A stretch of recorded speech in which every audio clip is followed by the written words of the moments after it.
அதாவது மக்களே, இன்னைக்கு கண்டென்ட் பண்ணலாம் அப்படின்னு யோசிச்சா என்ன கண்டென்ட் பண்றது அப்படின்னு ஒரே கன்ஃபியூஷன். ஒரு பக்கம் பாத்தீங்க அப்படின்னா ஜெயம் ரவி அவர்கள் கொடுத்த பிரஸ் மீட் பயங்கர வைரலா போயிட்டு இருக்கு. சரி, அதை பத்தி பேசுவோமா அப்படின்னா அது நம்ம கண்டென்ட் இல்லை இல்லையா. இன்னொரு பக்கம் டிவிக்கே பண்ணக்கூடிய அட்ராசிட்டிஸ் தோண்ட தோண்ட வந்துட்டே இருக்கு. பொதுவா நம்ம கண்டென்ட் கிடைக்கணும்னா நம்ம எக்ஸ் வலைதளத்திலயோ அல்லது நம்ம ஏதோ ஃபேஸ்புக்லயோ இன்ஸ்டாகிராம்லயோ பார்ப்போம் இல்லையா. அப்ப தோண்ட தோண்ட என்ன கண்டென்ட் வருது அப்படின்னா டிவிகேவுடைய அட்ராசிட்டிஸ் தான். தொடரும் டிவிகேவுடைய அட்ராசிட்டிஸை பத்தி தான் இந்த காணொலியில பேச போறோம். வணக்கம், நான் லோகேஸ்வரி.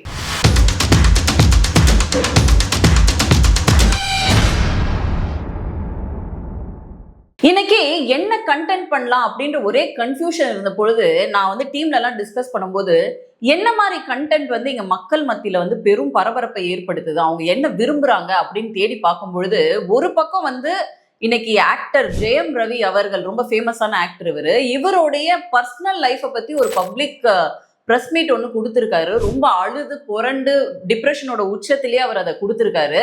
அதுல குறிப்பா சில நடிகைகள் பத்திலாம் கண்ணா பின்னான்னு பேசியிருக்காரு.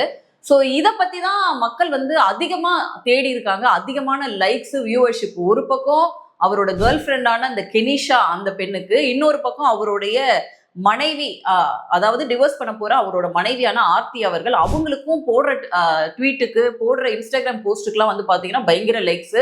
இன்னொரு பக்கம் இவர் கதறி அழுது கொடுத்த அந்த பிரஸ் மீட் பாத்தீங்கன்னா எல்லா பக்கமும் வைரலு. அதோட சேர்த்து அவருக்கு கவுண்டர் கொடுக்குறேன் அப்படின்னு சொல்லிட்டு நடிகை குஷ்பு சுந்தர் அவர்கள் போட்டிருக்க ட்வீட்டும் பாத்தீங்கன்னா பல நியூஸ் சேனல் எடுத்து பேசிட்டு இருக்காங்க. சரி, இதுதான் நாட்டுக்கு ரொம்ப முக்கியமா? நம்ம எப்பயுமே சமூகம் சார்ந்த விஷயங்கள்ல பேசுறதுக்கு தான் ஆர்வம் காட்டும் இல்லையா. ஸோ இது ஒருத்தரோட பர்சனல் விஷயம், தனிப்பட்ட விஷயம். அவரே சொல்றாரு, உங்களால நான் மன அழுத்தத்துக்கு ஆளாகிறேன், உங்களுக்கெல்லாம் வேலை வெட்டி இருந்தா போய் பாருங்கடா அப்படின்னு சொல்றாரு. என் குடும்ப பிரச்சனையை நான் பாத்துக்கிறேன் அப்படின்னு சொல்லியிருக்காரு. ஸோ அதை நம்ம இங்க பதிவு பண்ணிக்கிறோம். அடுத்து அப்படியே கட் பண்ணா சிஎம் அவர்கள் பதவி ஏற்று சில நாட்கள் ஆகுது, ஒரு 6-7 நாள் ஆகுது. இன்னைக்கு அவருடைய அமைச்சரவையில ஒரு 10 அமைச்சர்கள் வராங்க. அவங்களுக்கு என்னென்ன போஸ்டிங் அப்படிங்கிறதும் கொடுத்துருக்காங்க. யாரெல்லாம் என்ன மாதிரியான டிபார்ட்மெண்ட்ஸை பார்க்க போறாங்க அப்படின்னு சொல்லி இந்த டிவிகேவோட கேபினெட் அனௌன்ஸ்மெண்ட்ல பாத்தீங்க அப்படின்னா விஜய் அவர்கள் police, special program, municipal administration, urban and water supply அவரோட கண்ட்ரோல்ல வச்சுப்பாரு. அடுத்து என் ஆனந்த் அவர்கள் rural development and water resources, Aadhav Arjuna PWD and sports, Arunraj அவர்கள் health, education and family welfare, அப்புறம் செங்கோட்டையன் அவர்கள் ஃபினான்ஸ், நிர்மல் குமார் அவர்கள் law, energy and resources, Keerthana industries, Rajmohan IT and school education. இப்படி இவங்க தான் பாத்தீங்கன்னா இந்த மினிஸ்ட்ரியை பார்த்துக்க போறாங்க அப்படின்ற முதற்கட்ட விஷயம் அப்படிங்கிறது வந்திருக்கு. மீதம் இருக்கக்கூடிய அமைச்சரவையை எப்ப அனௌன்ஸ் பண்ணுவாரு, அதுல யார் யாரெல்லாம் வர போறாங்க அப்படிங்கறது நம்ம பொறுத்து தான் பார்க்கணும். இன்னொரு பக்கம் அதிமுகல நடக்கக்கூடிய கலைபரம், ஒருவேளை மிச்ச மினிஸ்டர்லாம் அனௌன்ஸ் பண்ணாததுக்கு காரணம் அதிமுகல நடக்கல கலைபரமோ அப்படின்ற கேள்வியும் எழும்புது. இதெல்லாம் ஒரு பக்கம் இருக்க, டிவிக்கு ஆட்சிக்கு 7 நாள் தான் ஆகுது, அதுக்குள்ள நீங்கெல்லாம் டிவிக்கு பத்தி, விஜய் அவர்களை பத்தி விமர்சனம் பண்றீங்களே அப்படின்னு சொல்லிட்டு சில பேர் கமெண்ட்ல எல்லாம் எழுதுறீங்க.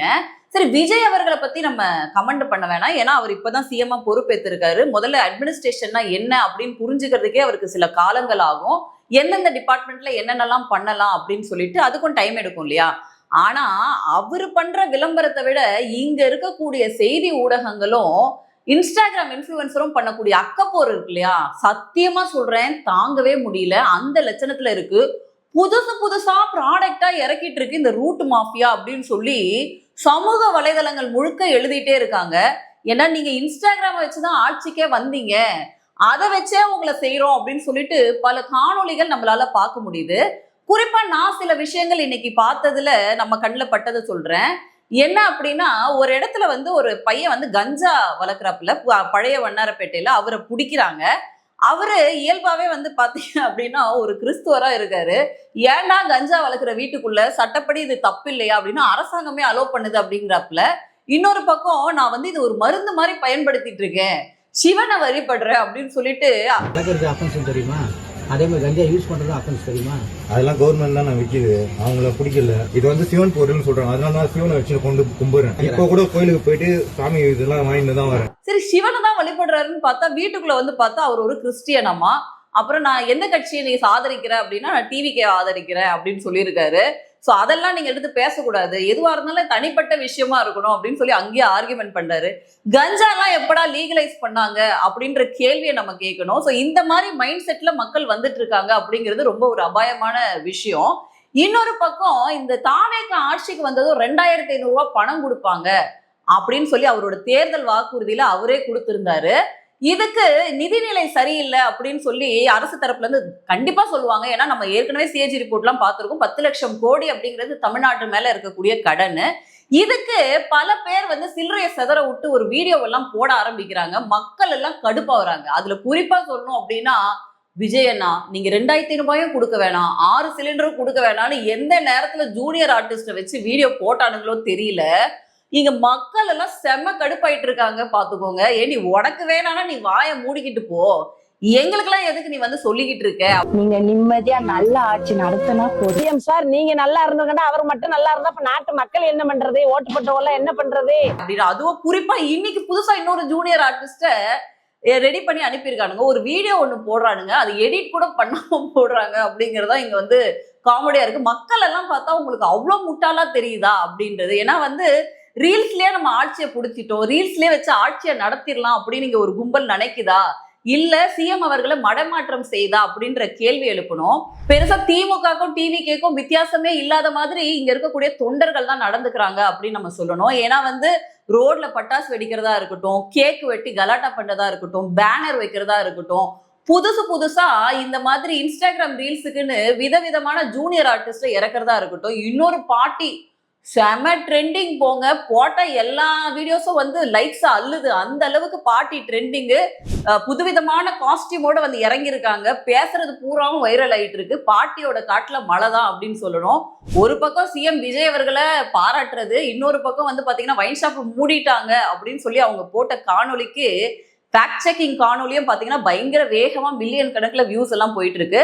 ஸோ இப்படி ஒரு பக்கம் நடந்துட்டு இருக்கு. சரி, டிவிக்கோட அமைச்சர்கள் எம்எல்ஏக்கள்லாம் என்ன பண்றாங்க அப்படின்னா, ஒரே பிரஸ் மீட், எந்த பக்கம் திரும்பினாலும் எல்லா மாவட்டத்திலயும் பிரஸ் மீட் கொடுத்துட்டு இருக்காங்க. ஒரு பக்கம் வந்து பாத்தீங்க அப்படின்னா ஹாஸ்பிட்டல் எல்லாம் போய் நாங்க வந்து ஆய்வு பண்றோம், அங்க ஸ்டாக் எல்லாம் இருக்கா அப்படிங்கறத பார்த்தாங்களான்னு தெரியல. பட் ஆனா ஹாஸ்பிட்டல்ல போய் ஆய்வு பண்றோம் அப்படிங்கிற பேர்ல பண்ணிட்டு இருக்காங்க. இன்னொரு பக்கம் வந்து பாத்தீங்க அப்படின்னா வழக்கம் போல காரைக்குடி எம்எல்ஏ வந்து இப்ப அவர் அமைச்சர் வேற, அவர் வந்து பாத்தீங்கன்னா ரீல்ஸ் எல்லாம் எடுத்து தள்ளிட்டு இருக்காரு பாத்துக்கோங்க. பயங்கர வியூஸ், அவரோட ரீல் ஸ்ட்ராட்டஜி எல்லாம் சூப்பரா இருக்கும். இன்னொரு பக்கம் வந்து பாத்தீங்க அப்படின்னா இந்த ரீல்ஸ் போதையில பைத்தியம் பிடிச்சு போய் திரியிறாங்க அப்படின்றதுக்கு இன்னொரு உதாரணம் என்னன்னா, சோழிங்கநல்லூர் மக்கள் எல்லாம் இதை நல்லா கேட்டுக்கணும். என்னன்னா, இங்க சோழிங்கநல்லூர் பக்கத்துல ஒரு ஃபேக்டரியில வந்து தீப்பிடிச்சு எரிஞ்சிருச்சு நேற்றைக்கு. ரொம்ப வருத்தம் கொடுக்கக்கூடிய விஷயமா இருக்கு. இதுக்கு அந்த இடத்துல ஆய்வு பண்றதுக்காக அந்த தொகுதியோட சட்டமன்ற உறுப்பினர் போனோம் இல்லையா, பிஜிஎம்மோட போய் இறங்குறாரு. எனக்கு இந்த பெருசா சினிமா பாக்குற பழக்கம் எல்லாம் இல்ல, அநேகமா அது துப்பாக்கி இல்ல கத்தி, இந்த 2 படத்துல ஏதோ ஒரு மியூசிக் தான் நடக்கிறேன். சமூக வலைதளங்களை வச்சு கிழின்னு கிழிச்ச பிறகு அந்த எம்எல்ஏ வந்து அந்த இன்ஸ்டாகிராம் ரீல டெலீட் பண்றாரு. இந்த லட்சணத்துல ஆட்சி போயிட்டு இருக்கு. இன்னொரு பக்கம் பாத்தீங்களா நாங்கெல்லாம் எளியவர்களின் பிள்ளை அப்படின்னு சொல்லி செருப்பு கூட இல்லைன்னு ஒரு ரீல்ஸை போடுறாங்க. செய்தி சேனலை வச்சே இதை பரப்புறாங்க. ஆனா வந்து அவரோட அஃபிடவிட்லாம் எடுத்து உடனே போட்டுட்டு இருக்காங்க. மக்கள் எல்லாம் பயங்கர கடுப்புல இருக்காங்க அப்படின்றது மட்டும் பாக்குறோம். இவங்க ஒரு பக்கம் ஒரு டீமை வச்சு வீடியோவை இறக்குனா, இங்க அதே மாதிரி 10 வீடியோ ப்ரொடக்ஷன் ஆயிட்டு இருக்குன்னா பாருங்க. ஏன்னா இந்த மாதிரி நிறைய விஷயங்கள் இங்க தொடர்ந்து பார்க்க முடியுது. இப்ப எது உண்மை எது பொய், நம்ம மாய உலகத்துலதான் இருக்கிறோமா அப்படின்ற ஒரு கலக்கம் தான் நமக்கு ஏற்படுது. உண்மையாவே ஏதாச்சும் ஒரு நல்ல விஷயம் கொண்டு போய் பேசும் பொழுது அதுக்கு போதுமான வரவேற்போ இல்ல மக்கள் அதை பார்க்கறதுக்கான ஆர்வத்தையோ சத்தியமா காட்டல. நேற்று முழுக்க நான் சமூக வலைதளங்களே பார்த்த one of the best shorts என்ன, ரீல்ஸ் என்ன அப்படின்னா, ஒரு பெண் குழந்தை போட்டிருக்கு, நீட் வந்து ஏன் வேணும், எனக்கு நீட்டை ஒழிக்கணும்னு சொல்றீங்க, நீட்னால ஏழை மாணவர்கள் எவ்வளவு பலனடைகிறாங்க அப்படின்னு அந்த குழந்தை வந்து பேசியிருக்கு. நீட் வந்ததுக்கு அப்புறமா தான் கஷ்டப்படுற ஸ்டூடெண்ட்ஸ்க்கும் சான்சஸ் கிடைச்சிருக்கு. இந்த கமெண்ட்ஸ் பண்றவங்க எல்லாருமே ஒன்னு பொலிட்டீஷியன்ஸா இருக்காங்க, இல்ல சும்மா நியூஸை பார்த்துட்டு ஒரு மாதிரி எக்ஸைட் ஆகி வந்து கமெண்ட் பண்றவங்களா தான் இருக்காங்க. ஸ்டூடெண்ட்ஸ் என்னைக்குமே நீட் வேணும்னு தான் சொல்றாங்க. உங்களுக்கு எல்லாம் ரீல்ஸ் பார்க்க நேரம் இருக்கு, நடிகை யார் பின்னாடி போறான், நடிகை யார் பின்னாடி போறான்னு பார்க்க நேரம் இருக்கிற போது இந்த மாதிரி விஷயங்களும் கொஞ்சம் பார்த்தீங்க அப்படின்னா உங்களுக்கு நல்லா இருக்கும் அப்படின்னு சொல்லிக்கிறேன். கடைசியா ஒண்ணு சொல்லி முடிக்கிறேன். என்ன அப்படின்னா, இதுல பார்த்ததுலயே எனக்கு மனசு ஆறுதலா இருந்த விஷயம் என்ன அப்படின்னா, டிஎம்கேவோட ஐடி விங்ல ஒரு நியூஸ் போட்டிருக்காங்க. என்ன நியூஸ் அப்படின்னா, அது உங்க முன்னாடி வைக்கிறேன் பாருங்க. சோஃபா மாடல் ஆட்சி முந்தைய அரசின் திட்டங்களுக்கு வேறு பெயர் வைத்து ஸ்டிக்கர் ஒட்டும் சில்லறத்தனமான வேலையை செய்து வருகிறது. மாற்றம் வரும் என நினைத்து வாக்களித்த மக்களுக்கு நாள்தோறும் திட்டங்களுக்கு பெயர் மாற்றம் மட்டும்தான் கிடைக்கிறது அப்படின்னு சொல்லி யார் போட்டிருக்காங்க அப்படின்னா, டிஎம்கேவோட ஐடி விங் போட்டிருக்காங்க அப்படின்னு சொன்னோம். இதுல வந்து ஒரு சேயிங்கும் நான் சேர்த்து சொல்றேன். கர்மா இஸ் பூமரங் அப்படின்னு சொல்லுவாங்கல்ல, தன்வினை தன்னை சுடும் அப்படின்னு. இத்தனை காலமா இந்த திமுக காரனுங்க ஆட்சியில இருக்கும் பொழுது மத்திய அரசோட திட்டத்துக்கெல்லாம் இவனுங்க லேபிள் ஒட்டி பரப்பி விட்டுட்டு இருந்தாங்க. இப்ப இவங்களுக்கே டஃப் கொடுக்கறதுக்கு இன்னொரு டீம் உள்ள இறங்கி இருக்கு அப்படின்னு பார்க்கும் பொழுது மனசெல்லாம் ஒரே பூரிப்பா இருக்கு. இன்னும் என்னென்ன காட்சிகள் எல்லாம் பார்க்க வேண்டியது இருக்குமோ தெரியலையே அப்படிங்கிற மாதிரி இருக்கு. மீண்டும் வேறொரு காணொளியில சந்திக்கிறேன். நன்றி, வணக்கம்.